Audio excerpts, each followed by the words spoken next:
If you've been taking a blood pressure medication every morning for months or even years, let me ask you something. How well do you actually understand what that pill is doing inside your body? Not the short description printed on the pharmacy label. Not the quick explanation you heard during a rushed appointment. I mean, truly understand it. Do you know how it lowers your blood pressure? Do you know what warning signs deserve attention? Do you know which side effects are harmless annoyances and which ones require immediate medical care? Most people don't, and that's not because they're careless. In fact, many of the people I speak with are highly responsible. They stay informed, manage their finances carefully, read health articles, and follow their doctor's instructions. Yet when I ask them to explain how their blood pressure medication actually works, there's often a long pause. That pause tells me something important. Millions of people take medications like Amlodipine, Losartan, and Lisinopril every day, but very few truly understand them. And that's a problem. Because these aren't simple supplements. They're powerful medications that influence how your heart pumps, how your blood vessels function, and how your kidneys regulate fluid and pressure every hour of every day. Understanding them isn't optional. It's part of staying safe. My name is Dr. John Wick. My mission is simple: to provide clear, practical, evidence-based health information that often gets left out of a busy doctor's appointment. Today, we're going to break down 3 of the most commonly prescribed blood pressure medications in America.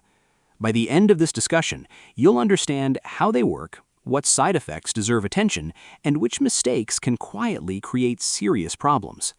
And to begin, I want to tell you about a man named Walter. Walter was 74 years old, a retired engineer, organized, detail-oriented, the type of person who followed instructions exactly. His daughter had prepared a weekly pill organizer labeled Monday through Sunday, and Walter never missed a dose. When his physician added amlodipine to his treatment plan, Walter didn't think much of it. To him, it was simply another blood pressure pill. Different name, same purpose. End of story. Unfortunately, that assumption created months of unnecessary worry. About 3 months after starting the medication, Walter noticed his feet were becoming swollen.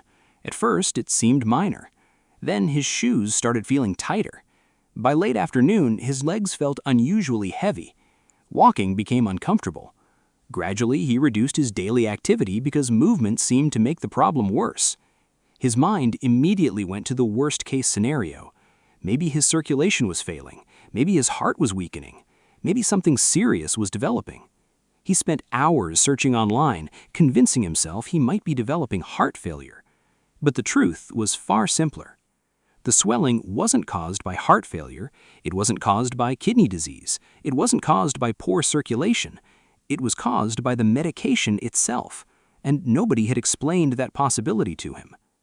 Here's the key point. Amlodipine, Losartan, and Lisinopril all lower blood pressure, but that's where their similarities largely end. Each belongs to a completely different medication family. Each works through a different biological pathway, and each comes with its own unique set of side effects and warning signs. Amlodipine belongs to a group called calcium channel blockers. Its primary job is to relax the muscles within your arteries. When those muscles relax, blood flows more easily and pressure inside the vessels decreases.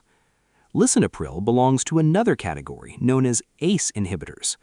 Instead of directly relaxing arteries, it blocks an enzyme involved in narrowing blood vessels.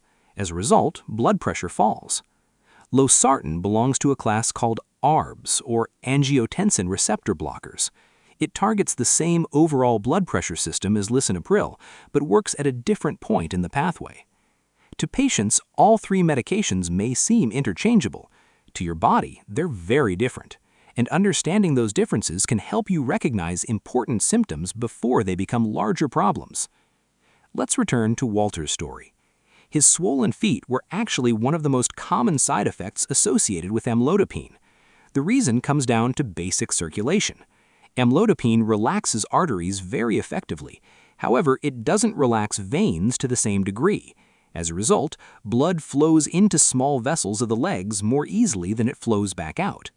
Over time, pressure builds inside tiny blood vessels near the ankles and feet. That pressure pushes fluid into surrounding tissues. The result? Swollen ankles, tight shoes, deep sock marks, heavy legs by the end of the day.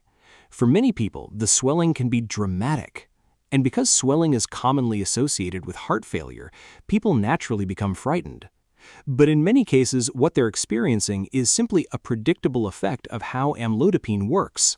The truly dangerous part isn't the swelling itself, it's how people react to it. Some stop taking their medication without speaking to their doctor. Others dramatically reduce their water intake because they assume they're retaining too much fluid. Still others simply suffer in silence for months. None of those responses are ideal. The correct response is communication. If swelling develops while taking amlodipine, your healthcare provider should know about it.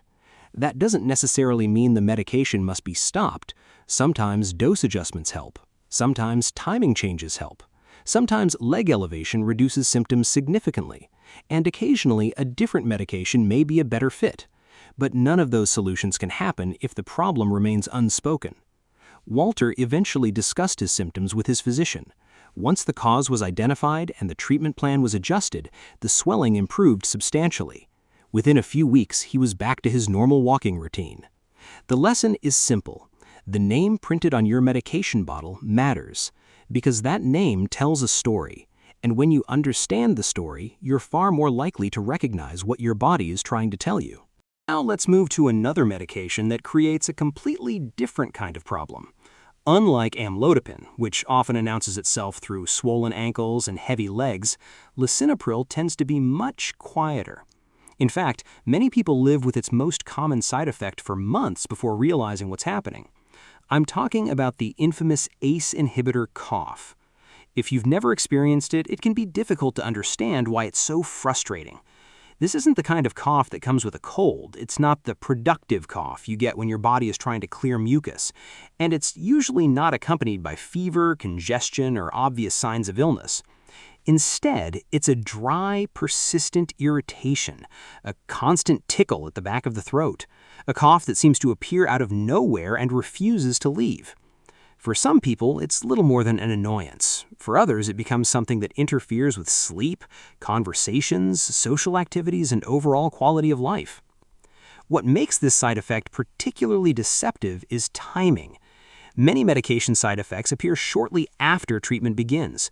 The connection is obvious. You start a medication, a symptom appears, you put the pieces together. But lisinopril doesn't always work that way. Some people develop a cough within days. Others don't notice anything for months. And when symptoms appear 3, 4, or even 6 months after starting treatment, most people never suspect their medication. Instead, they blame allergies, weather changes, dust, a lingering cold, acid reflux, almost anything except the pill they've been taking every day without issue. That brings me to Evelyn. Evelyn was 71 years old and loved spending time in her garden. Every spring and summer, she spent hours outside caring for flowers, trimming plants, and enjoying the fresh air. So when she developed a dry cough during pollen season, she thought she knew exactly what was causing it. The explanation seemed obvious: seasonal allergies. She bought antihistamines. She invested in an air purifier. She tried throat lozenges. She adjusted her routine. Nothing helped. Weeks became months. Months became nearly a year. The cough continued. Night after night, it interrupted her sleep. Gradually, fatigue began affecting other parts of her life. She became frustrated, irritable, concerned that perhaps something more serious had been overlooked. When we reviewed her medical history, one question immediately stood out. When did you start lisinopril? She wasn't sure, so she checked. And when we compared the dates, something interesting appeared. The cough had begun several months after she started the medication, not immediately, not dramatically, but consistently enough to raise suspicion. After discussing the situation with her primary physician, a decision was made to switch her medication to Losartan. Within weeks, the cough disappeared. Months of frustration ended because someone finally connected the dots. Stories like Evelyn's are more common than most people realize, and they highlight an important lesson. If you develop a persistent dry cough while taking lisinopril, don't automatically assume it's aging, allergies, or bad luck. The medication itself may deserve a closer look. But now I need to draw a very important distinction, because there's another side effect associated with ACE inhibitors that is completely different from a cough, and unlike a cough, this one can become dangerous very quickly. The condition is called angioedema. Most people have never heard the term, yet anyone taking lisinopril should know it. Angioedema involves sudden swelling beneath the skin. Most commonly, it affects the lips, tongue, face, mouth, or throat. Sometimes it begins with a strange sensation, a feeling of fullness in the lips, a swollen tongue, difficulty swallowing, a tight sensation in the throat. The danger is simple. If swelling progresses, it can interfere with breathing, and when breathing becomes difficult, every minute matters. Fortunately, angioedema is uncommon, but uncommon does not mean impossible. If you take lisinopril and ever develop swelling involving your face, lips, tongue, or throat, do not wait to see if it improves. Do not assume it will pass. Do not try to manage it at home. Seek emergency medical attention immediately. That's the difference I want you to remember. A dry cough is annoying. Angioedema is urgent. Understanding that distinction could one day protect your life. Now let's move to Losartan. Because although Losartan avoids the cough problem that affects some lisinopril users, it introduces a different issue that many people never see coming. And what's surprising is that this risk often develops while people are actively trying to be healthier. That's what we'll explore next. Now let's talk about Losartan. At first glance, Losartan often seems like the easiest of the three medications we've discussed. It doesn't typically cause the ankle swelling associated with amlodipine. It usually doesn't trigger the persistent cough linked to lisinopril. Because of that, many patients assume it's the simplest option. But every medication has its own set of considerations, and with Losartan, one of the most important revolves around something most people never think about: potassium. To understand why this matters, you need to know a little about how the body regulates blood pressure. Every second of every day, your kidneys, blood vessels, and hormones are working together to maintain balance. One of the key systems involved is called the renin-angiotensin system. Losartan works by blocking part of that system. That's one reason it's so effective at lowering blood pressure. But that same mechanism can also make it easier for potassium levels to rise. For most people, this isn't immediately dangerous. Doctors monitor it through routine blood work. Problems usually develop when other factors quietly enter the picture. And this is where things become surprisingly common. Imagine a senior who has been told to reduce sodium intake. They walk into a grocery store determined to make healthier choices. They reach for a salt substitute labeled heart healthy or low sodium. It seems like a responsible decision. In many cases, however, those products replace sodium with potassium chloride. In other words, they're adding extra potassium with every meal. Now combine that with a medication that already tends to increase potassium levels. The result can be a slow and steady rise that nobody notices until symptoms begin to appear. And those symptoms are often subtle. Persistent fatigue, muscle weakness, leg cramps, tingling sensations, unusual heaviness in the arms or legs, occasional heart palpitations, and a regular heartbeat that seems to come and go.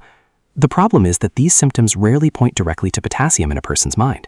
Most people assume they're simply getting older, or maybe not sleeping well, or perhaps they're under stress. Meanwhile, the real explanation may be sitting quietly in their bloodstream.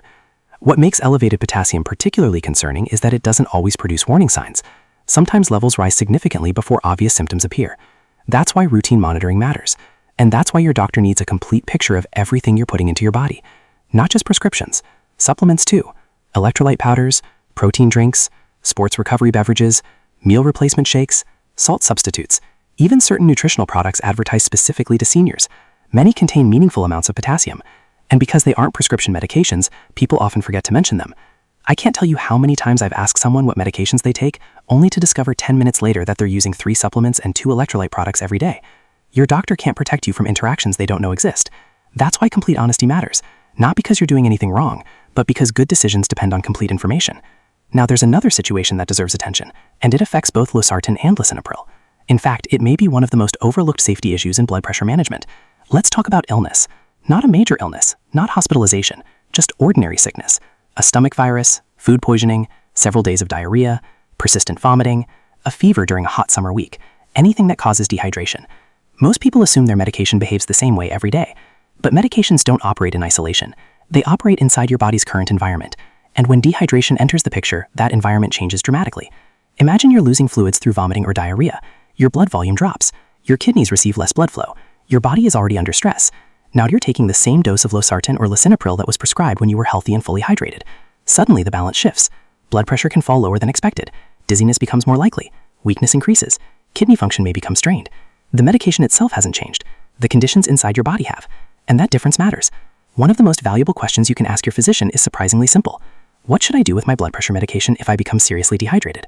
Many people never ask, and unfortunately they don't realize they need an answer until they're already sick. A plan created ahead of time is always better than confusion during an illness.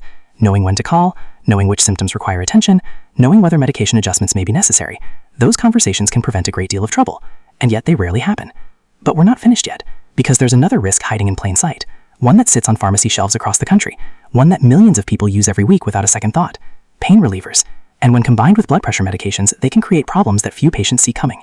That's where we're headed next. Now, let's discuss a combination that causes more preventable problems than most people realize. Imagine this scenario. Your knees are bothering you. Your back feels stiff. Maybe arthritis has been acting up for weeks. You walk into a pharmacy and purchase a bottle of ibuprofen or naproxen. No prescription, no appointment, no complicated process. Just a common over-the-counter pain reliever that millions of people use every day. Seems harmless, right? Not necessarily. Because when medications like ibuprofen or naproxen are combined with blood pressure drugs such as Losartan or Lisinopril, an important piece of the puzzle often gets overlooked: your kidneys. The kidneys depend on healthy blood flow to do their job properly. They continuously filter waste, regulate fluids, and help maintain the delicate balance your body relies on. Blood pressure medications influence that system. Anti-inflammatory pain relievers influence it too. When both are used together, especially during periods of dehydration, illness, or advanced age, the kidneys can be placed under additional stress. Most people never feel this happening. There is no alarm bell, no immediate warning light, no dramatic symptom announcing that kidney function is being affected. That's exactly why it deserves attention. I've met many people who carefully followed every instruction regarding their prescription medications, while never mentioning the over-the-counter products they use daily. To them, ibuprofen wasn't really a medication, it was simply something they picked up for pain. But your kidneys don't care whether a product came from a prescription pad or a pharmacy shelf. They respond to chemistry. That's why communication matters. If you're regularly using anti-inflammatory medications while taking blood pressure medicine, make sure your healthcare provider knows. There may be safer alternatives, there may be dosage adjustments, there may be monitoring strategies that help reduce risk. The important thing is making sure the conversation happens. Now let's move to a symptom that many seniors dismiss far too easily: dizziness. You've probably experienced it at some point. You stand up from the couch, you get out of bed. For a second or two, the room seems to shift. Maybe you grab a chair, maybe you pause before taking another step. Then it passes. Most people shrug it off. I stood up too quickly. I'm just getting older. It's nothing. Sometimes that's true, but sometimes it's a signal worth paying attention to. Blood pressure medications lower blood pressure because that's exactly what they're designed to do. When you suddenly change positions, moving from sitting to standing, your body needs a few moments to adjust. Blood pressure briefly shifts, blood flow to the brain changes, and that temporary adjustment can create lightheadedness. For younger adults, it may be little more than an inconvenience. For older adults, it can become something much more serious. Because falls don't happen in slow motion. They happen instantly. One moment you're standing, the next moment you're on the floor. And the consequences can be enormous. Broken wrists, head injuries, hip fractures, hospitalizations, months of rehabilitation, loss of independence. What begins as just a little dizziness can sometimes start a chain of events that changes a person's life. That's why I encourage patients to respect dizziness rather than ignore it. Stand up slowly. Pause at the edge of the bed before walking. Use stable furniture for support when necessary. Give your cardiovascular system time to catch up. And if dizziness becomes frequent, severe, or associated with near fainting episodes, discuss it with your physician. There may be an opportunity to adjust medications, hydration habits, or treatment strategies. Now I want to address something that creates unnecessary fear for many people managing blood pressure at home: blood pressure readings. A surprising number of patients become emotionally attached to individual numbers. One high reading sends them into panic. One low reading convinces them something is wrong. But here's the truth. Blood pressure is constantly changing. It changes when you exercise. It changes when you're stressed. It changes when you're tired. It changes after caffeine. It changes after meals. It changes when you're anxious about checking it. It even changes when you're talking during the measurement. A single reading rarely tells the full story. Patterns matter far more than isolated numbers. Let's say you slept poorly. You're running late. You rush to the monitor. Your reading comes back higher than usual. That doesn't automatically mean your medication has stopped working. Likewise, a lower than normal reading after a hot day doesn't necessarily mean your medication is suddenly too strong. Context matters. Consistency matters. That's why I encourage patients to measure blood pressure under similar conditions whenever possible. Use the same arm. Sit quietly for several minutes beforehand. Avoid talking during the measurement. Record your readings. Look for trends. Bring those trends to your appointments. A well-kept blood pressure log is often more valuable than dozens of scattered measurements taken at random times. And perhaps most importantly, avoid making medication decisions based on a single number. Don't take extra doses because one reading was high. Don't skip doses because one reading looked good. These medications are designed to work through consistency, not through panic, not through guesswork, and certainly not through daily experimentation. As we bring this discussion to a close, I want you to remember something important. Amlodipine, Losartan, Lisinopril. These medications have helped millions of people reduce their risk of heart attacks, strokes, kidney disease, and other serious complications. They save lives. But like every powerful tool, they work best when they're understood. Walter's swollen legs weren't heart failure. Evelyn's persistent cough wasn't seasonal allergies.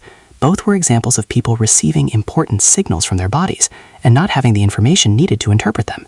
Knowledge changes that. Knowledge helps you recognize side effects sooner. Knowledge helps you ask better questions. Knowledge helps you partner more effectively with your healthcare team. And most importantly, knowledge helps you safe. My name is Dr. John Wick. Thank you for spending this time with me today. If this information helped you better understand your medication, consider sharing it with a friend or family member who takes blood pressure medicine. Sometimes a single conversation can prevent months of confusion, unnecessary worry, or even a medical emergency. Take care of yourself. Stay informed. And remember, the more you understand about what goes into your body, the better equipped you are to protect the life you're working so hard to enjoy.